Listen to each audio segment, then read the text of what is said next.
crack a Croy one with the boys. Yeah.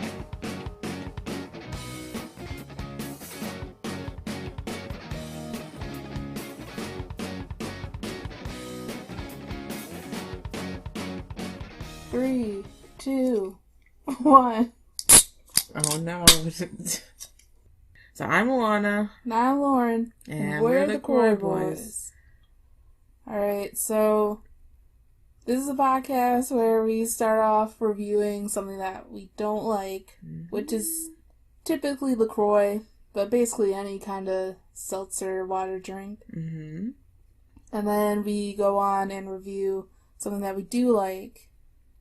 And this week we are reviewing A Simple Favor. Oh.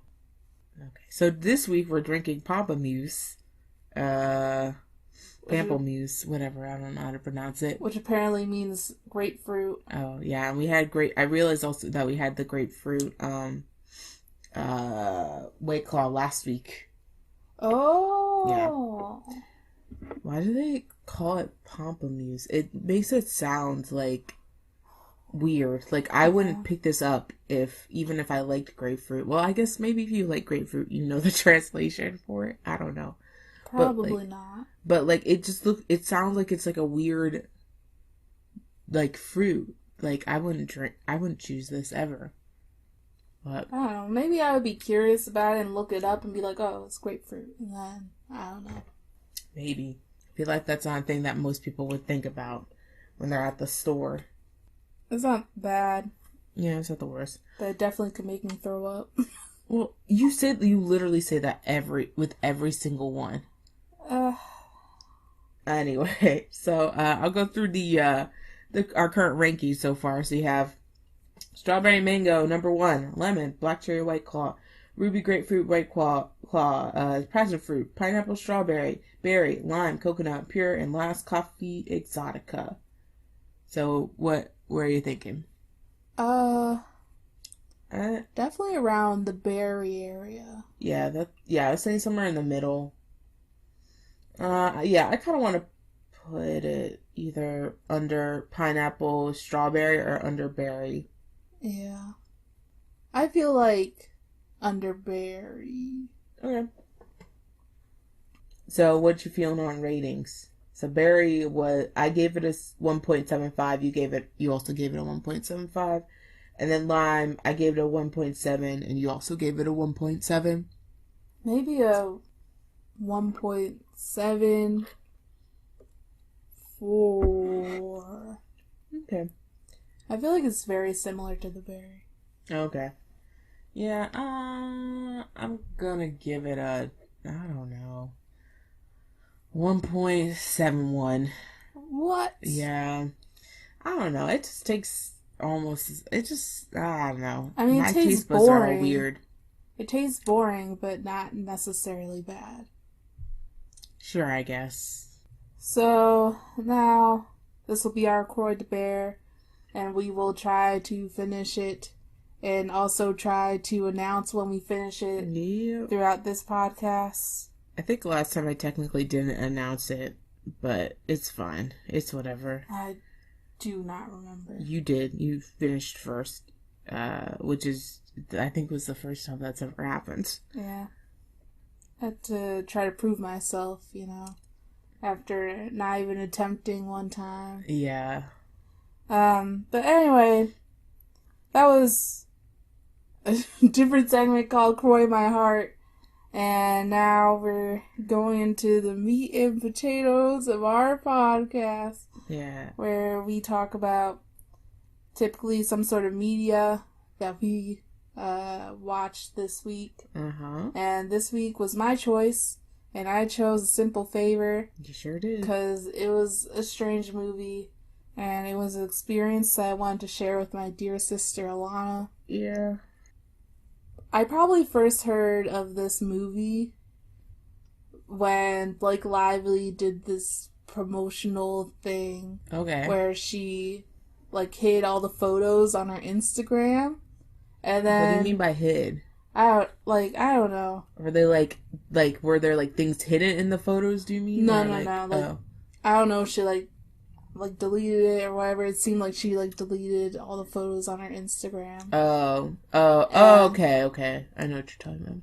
Yeah, and then she followed like a bunch of people who were named Emily Nelson, and are like, "Oh, it's in promotion for a new movie, A Simple Favor." Oh, sure. It showed up on Amazon Prime. And I'm like, sure, why not? There's some people in this movie that I would watch. Mm-hmm. And I watched it, and I didn't know what I was getting myself into. And it was truly an experience. Mm-hmm. And it's been on the list of things that we randomly choose from. Yeah. For this podcast since the beginning, I think. Because I just really wanted to share my opinions of this movie to the world. Sure. So I didn't look up anything about it. At first, I thought this movie, I saw when the credits were rolling by, I didn't even know who was in it. So I thought it was going to be some weird, painful, like, B or C movie, like some random straight to DVD movie that like commentary YouTubers talk about. And I thought it was going to be like it was a movie that I actually had seen from a commentary YouTuber or something. And I was like, oh, I'm gonna hate this. It's gonna be really bad. And I'm because I don't typically like bad movies. I'm not one of those people that enjoys bad movies. And so when I saw like like Lively's name and whatever her name is, the other one, I don't know their names. I don't remember their names. Anna Kendrick? Yeah, that's her name, Anna Kendrick. I was like, oh, this is a real movie. So that gave me hope that it was going to at least be competent, which I will say that for the majority of the movie, it was competent. So it was watchable. That's what I will say. It was definitely watchable. It was not the most painful experience that I thought it would be. Word. So there you go. All right. So I guess I'll read the Wikipedia summary. Mm-hmm. So Stephanie, played by Anna Kendrick, is a widowed single mother who works as a vlogger in Connecticut. Her best friend Emily, played by Blake Lively, seems to have it all: a successful career, a loving family, and a glamorous lifestyle. When Emily mysteriously disappears one day, Stephanie launches her own investigation by digging into her friend's past and finding a few surprises along the way. I don't even know if I would say that I like the movie that much. Mm-hmm. It was definitely weird because of the mixed kind of tones. I felt like it went through 3 arcs. The first is where it's kind of a drama about getting to know Stephanie and Emily and alluding to her past and just their lives.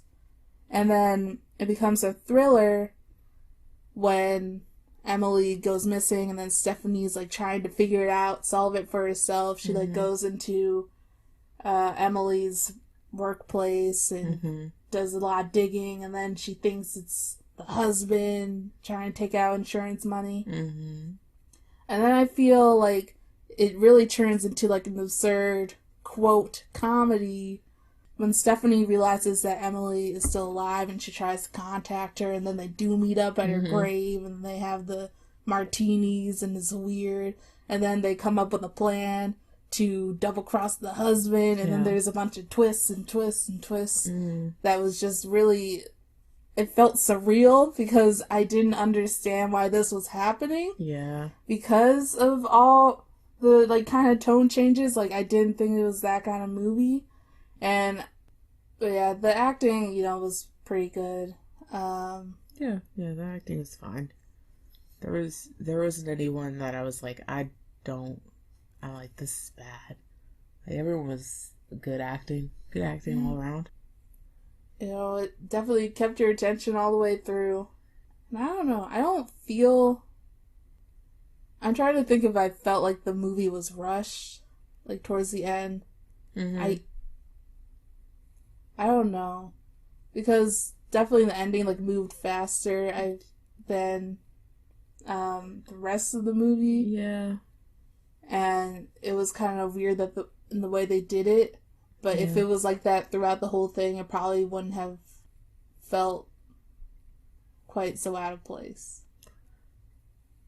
I don't know if I'd watch it again.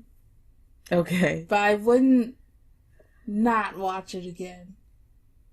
And that's my review. All right, sure.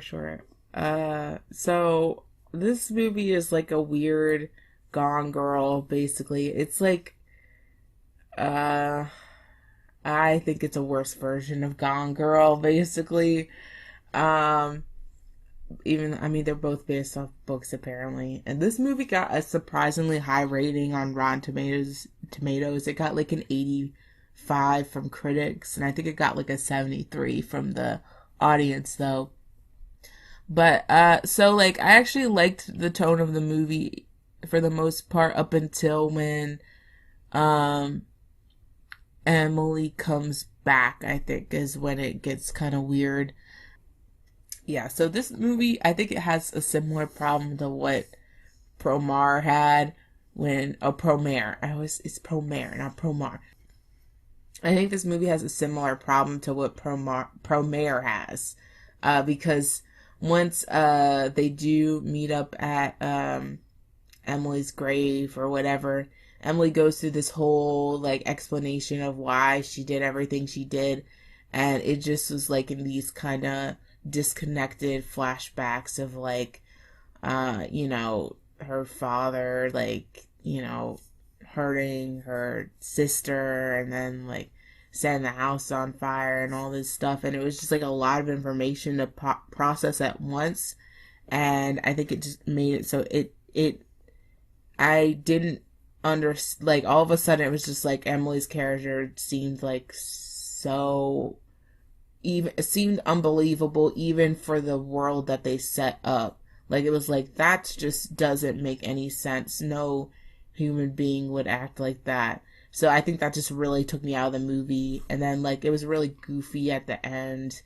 It was like when she got hit by the car, and it was like, all right, well, and I feel like that ruined it because I actually think the tone of the movie. I thought that the beginning was more of like a dramedy, like versus like a drama. Like I don't know what you're saying exactly, but I feel like it was there were parts of it that were drama, but a lot of it was like supposed to be like black comedy almost. And so I feel like a lot of it worked in the beginning, and then when Emily disappears and then the whole weird stuff with that, I think a lot of that worked, even though some of it didn't make sense per se, but for the most part it worked.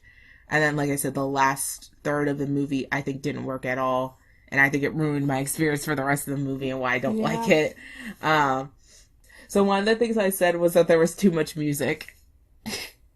I thought it was weird. Like the music, it took me out of it too. Like there was just all this music all the time. Like some of it was fine, but I remember I was like, this is too much. Why is there so much music? I think that's just the problem that I had with it. It was goofy, but like then all of a sudden it became so goofy that it was unbelievable. And then I was like, I don't like this very much, and I don't understand why people like it so much. I guess it's just because people like the beginning of it enough that it carries them through, but I don't know.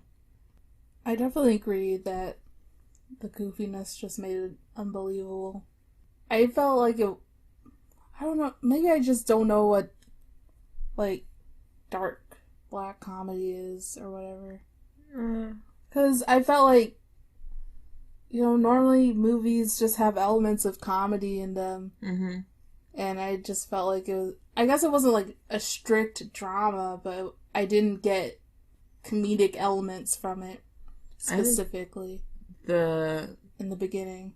To me, it was basically like this, you have these two characters that are very different, and they're getting to know each other, and it's like, you have the weird, like, parents in the back, and they're making comments about how she's gonna get eaten alive, and then their interactions are like very like awkward and weird, but there's also like the dark elements of it, and like kind of like the secrets and stuff that are like that you can kind of see that are definitely there, but you don't exactly know them yet. So I feel like was Emily's and what's Stephanie. I feel like a lot of their interactions were very comedic. I mean, it might not have been comedy to you per se. I felt like it was mediocrely comedic. But the intentions were supposed to be comedic. Okay. So that's why I thought it was definitely more of a comedy, because it was like I said, it's these two foil characters interacting with each other and kind of like having these like weird moments with each other. So, I thought, it was entertaining at the very least. I guess I didn't mind when they were having the martinis and Emily was talking about her past. I didn't feel like it was quite that much information, especially since no, you're talking about in the graves. I was confused. I thought since you were talking about the beginning of the movie, I thought you were talking about the beginning. Okay, I'm changing stuff. Yeah, that's fine. So I didn't think it was. Well, I guess at first I thought you were talking about like just information overload. No, I'm talking about the third part. Well, you said that when they're revealing a bunch of stuff about her, it made her unbelievable. Yeah. Which I agree that it made her unbelievable, but I didn't feel like it was a bunch of, like, it was too much information. Well, to me, it was like they had to explain her sister's death, and then they also had to go into her past. So it was just like all this information at once that, again, I think it was just it was also poorly presented. Because it was like these weird choppy flashbacks. So it was like... I kind of liked the choppy flashback, though. Well, specifically when she killed her sister. I thought that was alright. Yeah, that was fine. I guess I can agree that they didn't need to talk about her past. Because they already alluded to that when they visited her mother. Sure. Part of it might be trying to include things from the book. Yeah, I guess. But, like, I hate to compare it to Gone Girl, but I am. I feel like Gone Girl did it much better. That's fine. So Wait till you get to the next segment, Alana. Okay. Alright, so I guess I'm done. If you want to go to the next I was also going to say that I liked the music, even though I thought it was kind of cheesy. Yeah, it's not that I didn't like the music. I'm just saying there was way too much of it, so it took me out of it. Like, I should say the music with, obviously, like, lyrics in it. So it was just, like, a lot in, like, random places. Oh, like when they had the rapping scene with Anna Kendrick? Do you remember that? I do remember that. That fit in, I think, with the goofiness. I didn't mind that so much. I'm not talking about that. I'm talking about, like, just, like, random scenes. Like, not scenes that needed it. Like, there were certain ones where she's, like, dancing or whatever and stuff like that. That was fine. It was just, like, in other random places that it just was like, okay, well, you didn't need to do that. That was unnecessary. That's what I mean. It took me out of the movie, was my point. Okay. So I agree that it's definitely like Gone Girl. And I feel like it's kind of trying to be a parody of that genre. I think it's hard to be a parody when they came out so close to each other. That's why I'm like, That's true. Guess, but I feel like if it came out like this year or something or last year, I'd understand it. But what do you know when Gone Girl came out? I didn't write it down, but I feel like it was 2014. Or maybe the book did. Yeah, I don't think it was 20. It couldn't have been 2014. But I have some information, Alana. Sure. So, from a Variety article by Dave McNary, sure, he said that when they bought the movie rights, it was pitched as Gone Girl / The Girl on the Train, which was another thriller that came out in 2016. And it was strange because the movie rights were bought in 2016. Okay. But the book came out in 2017, and then the movie came out in 2018. So that seemed weird. Yeah. That is a little weird, but, maybe if you have a good idea, people will get it, I guess. I don't think that, it wasn't exactly a copy of Gone Girl, so I don't think that definitely wasn't the intention, especially in like the tone and the direction. Yeah, exactly. I don't think that either. I think the problem is that I don't like the movie enough that I can't help but make comparisons to a movie that is better. That's why I think part of the reason I bring it up. It's because I'm like, it could have been good in its own right, but they messed it up. So that's I'm like, you were so close, yet you got so far away. Yeah. And that Linkin Park song. But yeah, nothing really matters. I wrote down some similarities Sure. between the two. Yeah, go for it. So between Emily and Amy, who's the main girl of Gone Girl, Yep. how Emily kind of made herself like a different version for people. And all right, yeah. for Linda Cardellini or whatever her name is. Mm-hmm. And she talked about chasing her husband and trying to like become someone alluring, and the husband talked about how she was the only woman he couldn't figure out. Mm-hmm.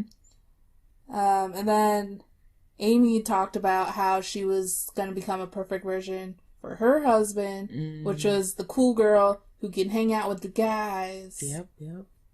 Again, part of it is that they are two. I feel like they're two different genres of movies. So it's a bit. It's like it's very much apples and oranges. So they're both fruits, but they're different.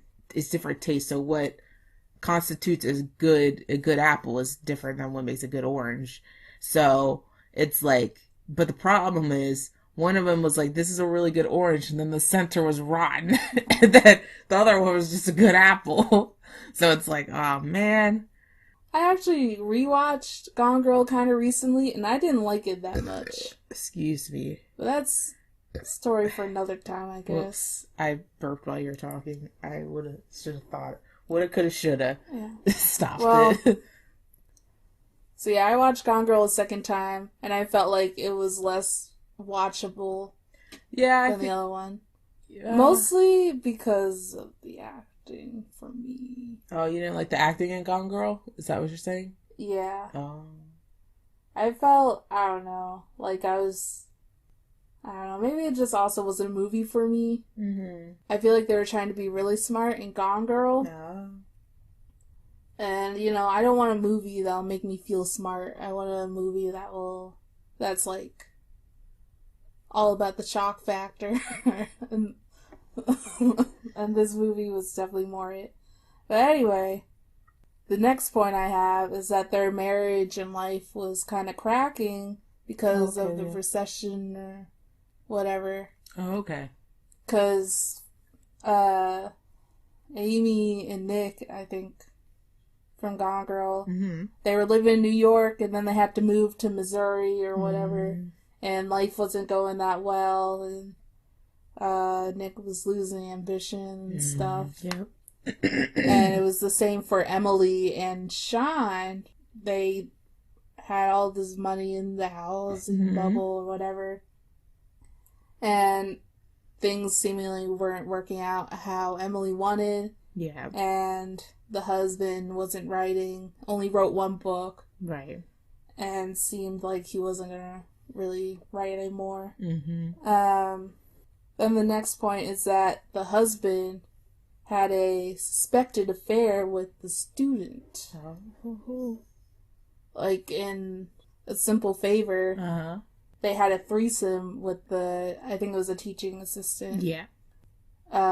Stephanie thought that it was like a full-on affair when she showed up. And also when she was dating him or whatever. But it was definitely like a full-on affair in Gone Girl. Yeah. Then we have Emily hanging out in like Michigan at a summer camp. And also Amy was hanging out in a campground in Missouri. So there's a Midwest hiding out. Sure, yeah. Down by the camp. And then I said frame the husband for murder. But I also wrote down that it does seem like the obvious thing to do when you're faking your death. Yeah. So I feel like that's also could be the same thing for hiding out in the Midwest. Sure, yeah. Like, that's just a reasonable thing to write. Mm-hmm. And then I wrote down Black Detective Man / Oh, yeah, attorney. yeah, we talked about that. It was an yeah. attorney in Gone Girl, played by Tyler Perry. They just seemed like it was the same kind of vibe that they wanted to give off. Yeah. So now we're going to do our Best Boy / Coy Boy awards.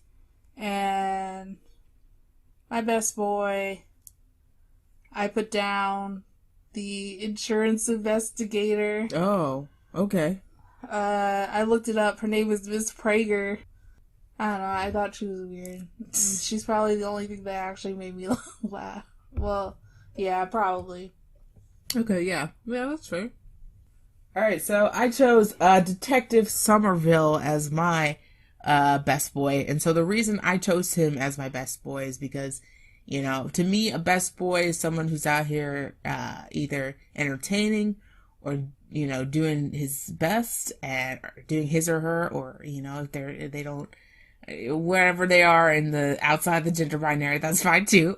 You're still best boy. That's true. You know, wherever they are either, you know, they make me entertained or they're doing, you know, their best. They're doing the best that they can, you know, in a good way. Because some people do the best that they can in an evil way, but this is best boy. So you gotta do your best in the best way. I feel like Detective Somerville, I feel like he was out here, he was just trying to do his best. You know, he wasn't trying to bring people down. He's just trying to, well, I mean, if he had to bring people down, obviously he had to, but that was different. I mean, like, in general, he wasn't looking to bring people down. He was looking to solve the case, and I appreciated that, even though he was a knockoff of Tyler Perry's character in Gone Girl. That's okay. You know? Even though they're kind of different jobs, they basically serve the same purpose. So, you know, that's why I was like, you know, I enjoyed when he was on screen. You know, he didn't make me laugh, but I was like, oh, there he is again. And it's hard to choose because a lot of these characters are either, you know, morally gray is a nicer term to put it, but they had a lot of questionable decisions. Some eviler than others, and that's why it was hard for me to choose one. But Detective Somerville, I feel like he, in the scenes that were given to me, I was like, he's probably not going to do something weird and make me be like, I don't like that. My strongest feelings about the guy was that he was just laughing at them, like, the whole time. And I felt like it was supposed to be funny, but I'm like, why is he laughing? It's like, he wants these people to suffer. Probably because he thinks they did it. But I felt like he was mostly trying to have fun more than to solve it, which was why I didn't really think about him for best boy. And I don't know, I don't know, I didn't feel that entertained by him. I didn't feel that sure of his intentions. I feel more assured of the insurance investigator's intentions, though. I don't know. I see. Part of it is that she was barely in it, so it's hard to say. Yeah. Where it's like the detective guy. Yeah, I think more so. I feel like he probably was like, I probably know what's going on, and these people are not very smart, and so at some point they're just gonna reveal it. So I feel like for him, it was like he was working at, you know, he's like, you know the saying, work smarter, not harder. And, you know, he's working smarter. And he's like, you know, I'm just going to stay calm because there isn't a threat necessarily to the community. Whatever's happening between these three people, it's probably going to stay there and it's probably just going to reveal itself and, you know, and then I can move on from this. So yeah. I feel like he was just trying to keep it lighthearted because he was like, you know, well, you know, I feel like he knew what was up. But I do agree, it was slim pickings. Yeah.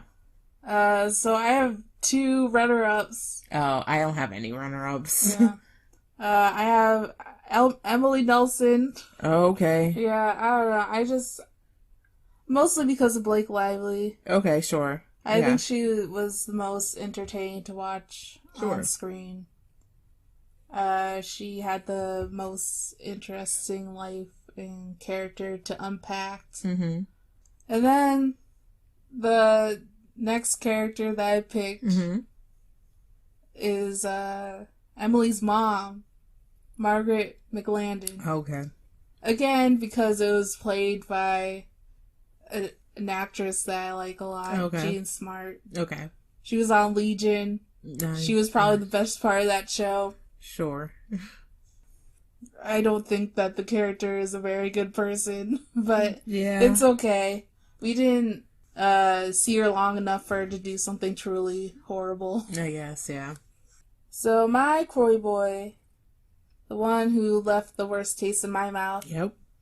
is the golden trio of Okay. parents. That's moms. definitely fair. Yeah. Yeah, because again, I don't feel like they were necessary. Yeah. And then that not. one guy came in at the very end Yeah. to run over Emily. Yeah. And that definitely Oh yeah. And then what was bad. Do you remember the line he said? What did he say? I don't know. Something like moms gotta stick together. It was something stupid. It was really bad. It was Yeah, like, it was oh bad. no. It was bad. Yeah. He was part of the problem. Yeah. And they were like mean, Yeah. petty people. And I feel like that didn't really change, even though maybe they tried to convince us that it changed. Yeah, like when they're talking about like, oh, at first we were watching your videos, Stephanie, to make fun of you, but then, we made it was at the funeral, I remember, because he made the brownies, and I was like, okay. And I felt like there was supposed to be like this comedic thing. Yeah. But it really wasn't comedic at all. It was not. And, at best it was great. Well, not at best, but like... At best it was... That's the closest it ever came to be funny. Yeah, I mean, the closest it came to being funny was the beginning, when you first meet them in the classroom. Because it made sense. I feel like what they were talking about was fine. It was fine. Yeah, that was fine. And then from there, it was just like, okay, I don't ever want to see any of you ever again. Exactly. So, what's your Croy boy? Okay, so my Croy boy was Emily Nelson, and I will tell you why. I feel like she did not think very well, and I think that annoyed me. Like, it wasn't so much that I didn't like some of the stuff that she did in the movie. It was just more like, the whole thing where she's like, I'm gonna, die and then get the insurance money or whatever. And even the husband was talking about this. He's like, why didn't you tell me so that we could work together to figure it out? Why didn't she tell him? That would have made a lot more sense and it would have worked, I think, a lot better. And because that's why everything got all messed up. And so it's like, what? I just feel like she didn't think anything through. I also feel like her killing her sister was not great. Yeah. That wasn't nice. That wasn't a nice thing to do. And so I feel like, she just didn't, I don't know. My problem is, I guess, the way that the movie is tries to portray her as this very smart, person who thinks things out very well. But, but then she also doesn't take the time to plan things out very well. Like, if you're gonna do this, you should have been able to plan this out better. Maybe there was an implication that she didn't have time for certain things, thinking. But it wasn't done very well also, because I feel like even then, if she's able to talk to her son, right, I feel like she should have been able to talk to her husband at some point to tell her some things that were going on. Well, maybe at that point, the husband was having an affair or was hooking up with Stephanie at the time. Yes, sure. I don't know. But also, I think that she's a bad mother and generally is not a good person. And I find her to be a unbelievable character. So even the parts that I do find redeeming about her, I automatically go, well, then also she's decided that she felt enough conviction to not want to go to prison, to kill someone for it, especially like your own sister. Like maybe a rando person or someone that you don't really know that well, sure, but like that's your twin sister that you supposedly really care about. And sure, she was on drugs or whatever, but like, you know, I feel like you could have come up with a better plan to maybe try to get her some help and be like, hey, look, you know, let's try to like figure something out. And then it wasn't like her sister was trying to kill her, you know, that she was like, now it's desperate. That would have been a better idea. That would have made more sense. Because, you know, she was a drug addict. If she came at, you know, Emily, and then Emily had to kill her, that would have worked. I would have been like, that makes sense. That's a believable thing that someone would have to do. That wouldn't want to do it. And then she has no remorse for killing her sister that she had all these years of. The reason that they set the house on fire was because she had to see her sister get hurt by her father. Like, there's so much emotional connection there. And then all of a sudden it's just like, I don't have that anymore. So it's like, is she a psychopath? I guess maybe that's implied too. I don't know. But I just feel like there's too much conflicting information that I was like, I don't like her. At the end of the movie, I was like, I don't like her. She doesn't make any sense as a human being, as a character, and that's why she's my Croy boy. She left a bad taste in my mouth at the end of this movie. I have 2 honorable mentions. Okay. I will say, I almost put down Emily's and Sean's kid. But I took that off. I didn't know why. It's not his fault. He's a product of his environment. Yeah, whatever. So, my runner-up for Croy Boy is Emily's husband, Sean Townsend. Yeah, he was a candidate. Yeah. I didn't think that he was an interesting character. Or that interesting to watch. Mm-hmm. And he, I don't know, kind of caused the most problems for the people and their families, I feel like. Yeah, that's definitely true. He just kind of also was pushed around. He wasn't really like an active player, and he didn't do, you know, anything that interesting. Yeah. My final Croy boy, I put down Stephanie Smothers, the mommy blogger. Oh, okay.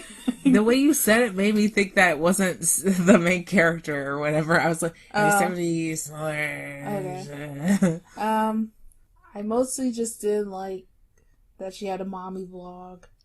Okay. Lauren hates mommy bloggers. I mean, Good to know. I don't need to know about it. I mean, I was thinking about putting her on the list because I feel like she's a bit believable character in terms of like, oh yeah, that was the thing. Yeah, all of a sudden I felt like she changed. Like now I'm gonna be like a spy and person who's gonna get revenge. All of a sudden, like I thought she turned personality. Yeah, it makes sense. Yeah, it wasn't for a good reason. Oh either. Yeah, and also. Now she's like an investigator. Oh yeah, on that this whole mommy thing. Blog. It's like you have no qualifications. Yeah, it doesn't make any sense. Yeah, that. It's not that funny. Uh-huh. Even though it is absurd, it's just okay. Maybe if they had like a picture of her with like a Sherlock Holmes hat and a pipe, maybe that would have been funny then. But yeah, I just didn't understand her. Mm-hmm. I felt like they just changed who she was to whatever fit the plot. Yeah. She did. She went in too many directions of like, you couldn't tell where her loyalty lied, which I guess at the point was that it was with no one by the end, but like, it did, as, I think she said that she's a very loyal person. Isn't that something she said? Or am I making that up? I feel like I heard that too. And then it's like, sure. And then I feel like, I don't know, as someone who also is a very loyal person, you have a difficult time being like, okay, now I'm just gonna hate you and also get active revenge on you. I feel like that's a lot to like be all of a sudden be like this extremely changed person. You know, the investigation stuff, that was fine. That made sense, like her going around trying to figure out what's happening. Because it was originally out of concern. Yeah. So that made sense. But then at some point it was like, now I'm going to get revenge on Emily and her husband and all this stuff. And it's like, I think I wrote, what about your son? I don't know who that exactly was about, but I could apply that to both of them. Yeah. Like, what about your sons? What about your children? You're not thinking about your children when you're doing all this nonsense? Not thinking about, Stephanie's not thinking about Emily's child either. No, well, yeah, sure, but I just feel like if you're you're a mom and that's your whole thing, it's like, don't you just think about like the effect that it could be having on your child? Like what happens to you if you get hurt and trying to do all this revenge thing? Because you nearly did, basically, because she got a gun turned on her by Emily. So it's like you're not thinking, you're just like thinking about yourself, and it's like how is this character all of a sudden now so obsessed with revenge that, you forget your own son? That's kind of, that again, it's like, I don't believe this character anymore. So, yeah, I agree with you. Thanks. So, would you recommend it, Lauren? Yes. Just because I think it's watchable. Mm-hmm. And I believe that the ending was a true experience with all the weird twists and turns. And I did not see it coming. It just changed my life. I don't believe you, but okay. Yeah, it was a very entertaining movie. I don't really care how much it makes sense.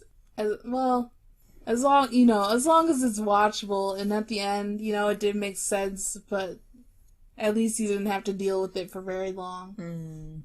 Yeah, I guess, yeah. So yeah, watch it. I feel like it wouldn't be a waste of time.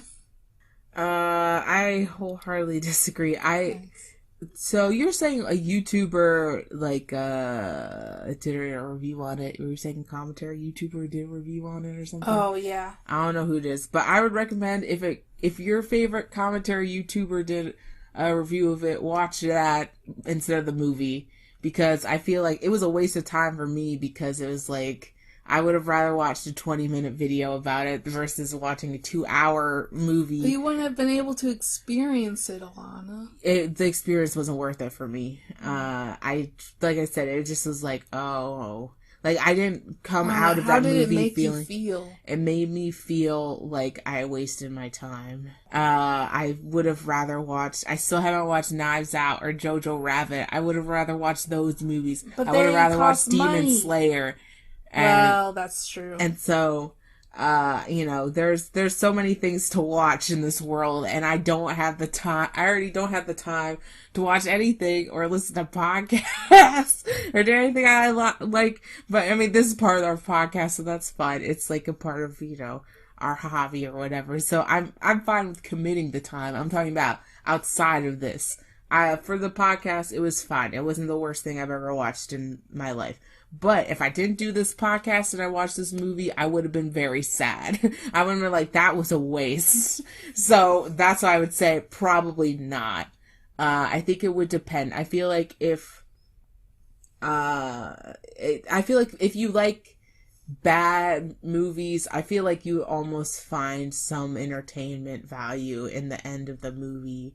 But other than that, but also you enjoy watching like good movies too. Like you can appreciate a good movie, but you also enjoy bad movies. I feel like that's the type of person that would enjoy this movie thoroughly, which is not me.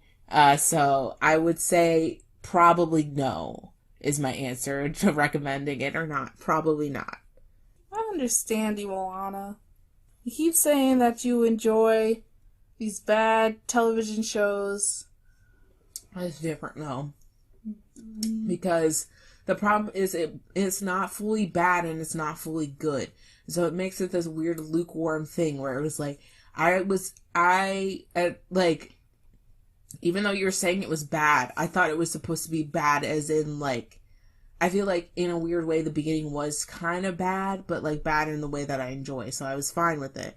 And then it just got, well, this is convoluted and I don't like any of the characters.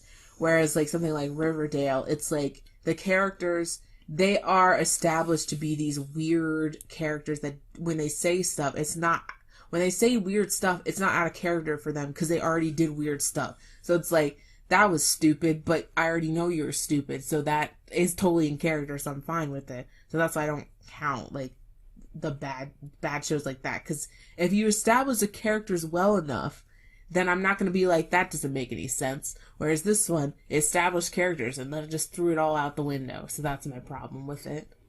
Well, I just enjoyed how it took me on a journey.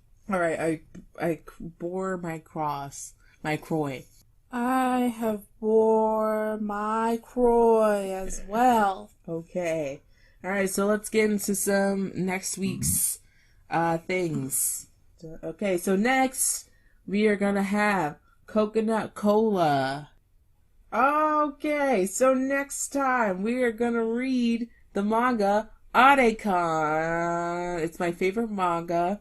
I won't even spoil it for you. It's a fun time.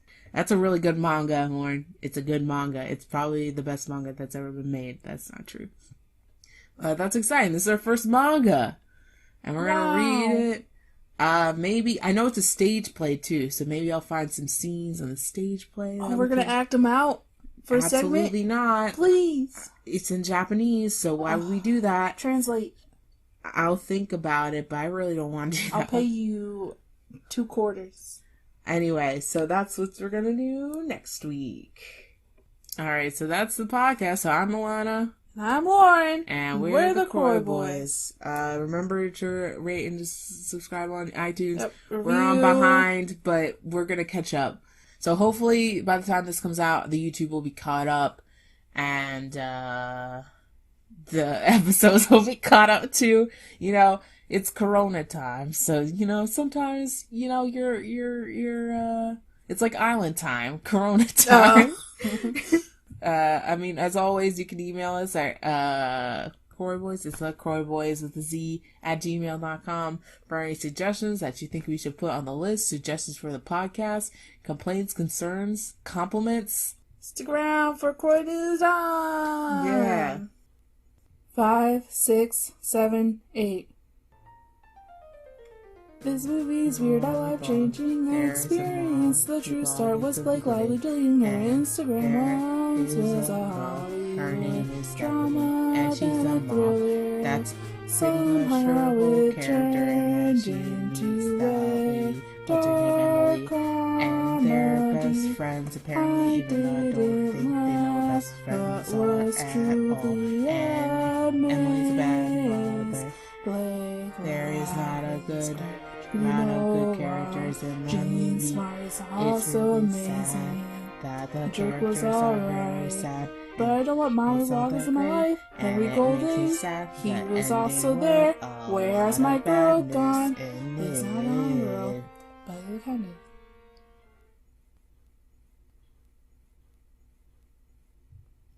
of. Thanks.